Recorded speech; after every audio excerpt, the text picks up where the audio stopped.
Hi guys! So, sabay-sabay natin buksan ang ating parcel ngayon. Ito yung lotion na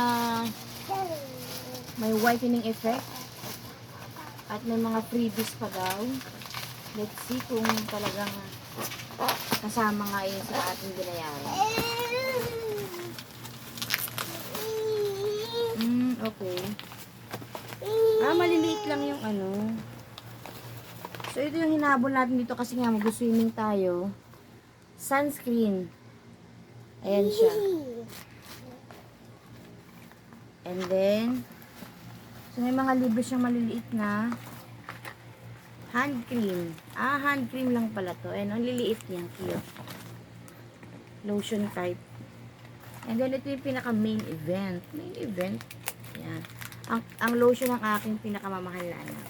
Ayan. Kasi, Sakura Niacinamide Lotion Whitening. So, yun lang guys. Ang ating parcel for today. Thank you so much for watching. Bye for now. Nasisira pa.